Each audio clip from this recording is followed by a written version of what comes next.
नमस्कार दोस्तों। मैं कहानियाँ सुनाता हूँ कि 821वीं कड़ी 821st एपिसोड में आप सभी का हार्दिक अभिवादन, अभिनंदन, स्वागत और आभार। हम पढ़ रहे हैं बाबूजी साहब की किताब 10 उसूलों की शरह। आज उसूल नंबर 3। लीजिए सुनिए। हर एक भाई को चाहिए कि अपना मकसद कायम कर ले, और वह ये कि ईश्वर तक पहुंचकर उसमें लय अवस्था हासिल कर ले, मुस्तकिल कयाम कर ले, और जब तक ये बात हासिल ना हो जावे चैन ना आवे। मुस्तकिल कयाम, मुस्तकिल मीन्स परमानेंट, कयाम मीन्स स्टे। हर एक भाई को चाहिए कि अपना मकसद कायम कर ले, और वह ये कि ईश्वर तक पहुंचकर उसमें लय अवस्था हासिल कर ले, मुस्तकिल कयाम कर ले, और जब तक ये बात हासिल ना हो जाए चैन ना आवे। हर शख्स का फर्ज है कि जिस चीज को हासिल करना है उसका ख्याल पहले से जरूर बांध ले, ताकि उसका ख्याल और कुव्वत इरादी यानी इच्छा शक्ति उस तक पहुंचने का रास्ता बना ले। देखा गया है कि जिन शख्सों ने ईश्वरीय विषय में उसकी आखिरी हालत को मकसद नहीं बनाया, वो जरूर उस आखिरी दौलत से महरूम रह गए, इसलिए कि वो दौलत मिलने से पहले जो चीज की उनको असनाह राह यानी मार्ग में हासिल हुई उसी को असल समझ बैठे और वहीं पर रुक गए, उसी को सब कुछ समझ लिया। कहिए मकसद कायम ना करने से कितना नुकसान वाक़ हुआ। दुनियादारी के मामलात में गौर फरमाइए कि जब तक कोई इंसान अपना मकसद नहीं रख लेता उसकी कोशिशें इस तरीके की नहीं होती और ना इतनी जाफिशानी से काम होता है। जाफिशानी मतलब हार्ड वर्क। दुनियादारी के मामलात में गौर फरमाइए कि जब तक कोई इंसान अपना मकसद नहीं रख लेता उसकी कोशिश इस तरीके की नहीं होती और ना इतनी जाफिशानी से काम होता है जिससे उसको मकसद बरारी में मदद मिले। कहा गया है कि कश्ती में जब तक पतवार न हो उस वक्त तक उसको वहां नहीं ले जा सकते जहां तक कि जाना है। अगर हम इस जिस्म को कश्ती समझ लें और उस जगह को जहां कश्ती चलती है दरियाए मार्फत से निस्बत दे लें तो ये बात लाजिम हो जाती है कि हम कश्ती में पतवार ज़रूर लगा लें, ताकि हम उस विशाल समुद्र को जिसको मैंने दरियाए मार्फत कहा है तय कर सकें। पतवार असनाह राह मार्फत में क्या चीज है? असनाह राह मार्फत, असनाह राह मीन्स मार्ग में। पतवार आध्यात्मिकता के मार्ग में पतवार क्या चीज है? ये है हमारी कुव्वत इरादी, इच्छा शक्ति, जिससे हम अपना बेड़ा खेकर मंजिल मकसूद पर ले जाते हैं। जरूर है कि रास्ते में बहुत सी जगह बेशुमार भंवर मिलते हैं, मगर इस कुव्वत इरादी और पहुंचने के ख्याल की मजबूती से उन भंवरों को भी पार कर जाते हैं और हमको सही रास्ता मिलता जाता है।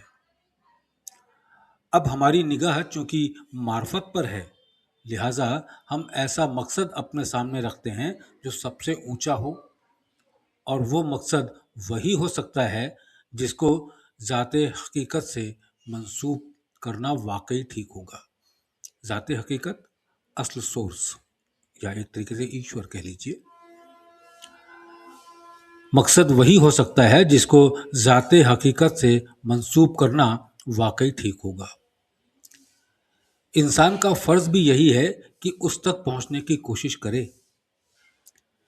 जब तक इंसान के ख्याल में ये मकसद नहीं जमता तब तक उस वक्त तक ये रास्ता तय करना अम्र मुहाल हो जाता है और मदद ईश्वरी उसी वक्त शामिल हो जाती है जबकि उसको यानी ज़ात को ये यकीन हो जाता है कि वाकई हमारा बंदा हम तक पहुंचने की कोशिश कर रहा है। जब इसके असर से ज़ात में एक तरीक़ की हुबाबी खटक पैदा होने लगती है।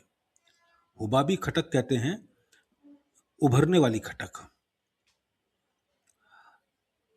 जब यानी ज़ात को, ज़ात सोर्स को कहते हैं, ईश्वर जहाँ पर ऑलमाइटी सोर्स असल, जब उसको यानी ज़ात को ये यकीन हो जाता है कि हम वाकई हमारा बंदा हम तक पहुँचने की कोशिश कर रहा है, जब इसके असर से ज़ात में एक तरीके की हुबाबी खटक पैदा होने लगती है, तो गोया आपने अपने ख्याल को उसमें जमा कर दिया।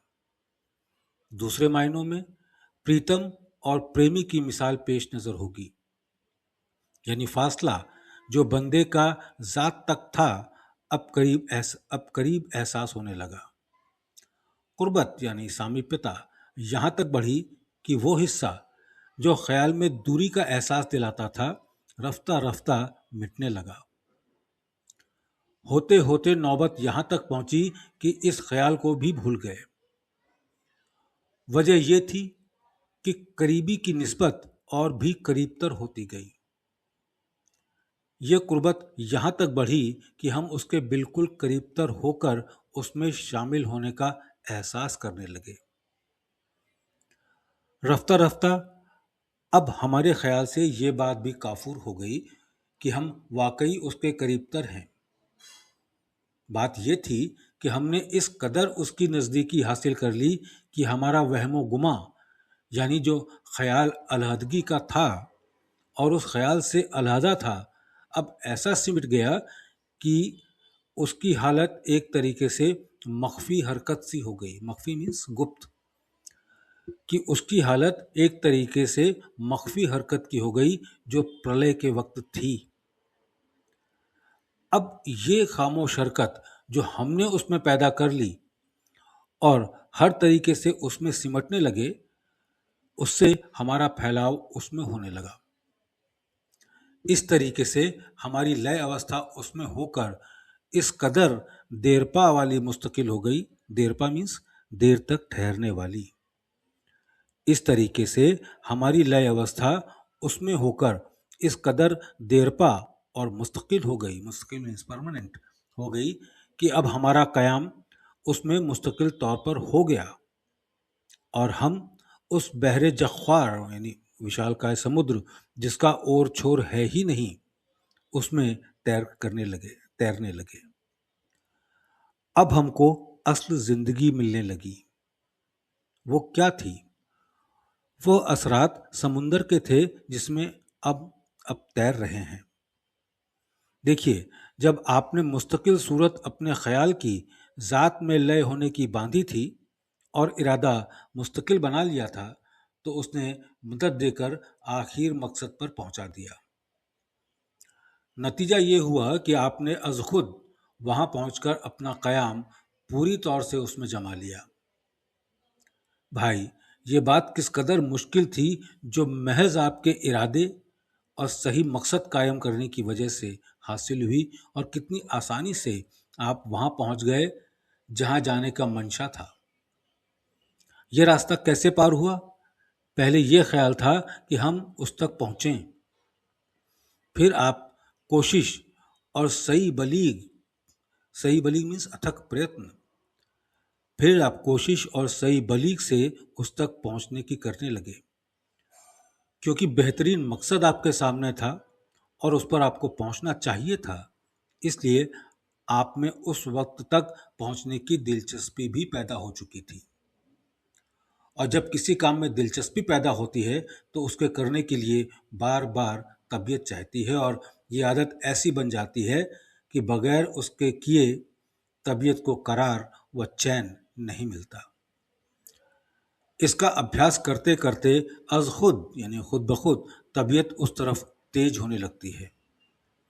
आदत पड़ते पड़ते मैलान तबा यानी आंतरिक रुझान यहाँ तक हो जाता है कि अभ्यासी की तबीयत इस जोर शोर से मायल होने लगती है कि बगैर इसके किए उसको कुछ अच्छा भी मालूम नहीं होता, जो हालत बढ़ जाने पर बेचैनी के नाम से मंसूब की जा सकती है।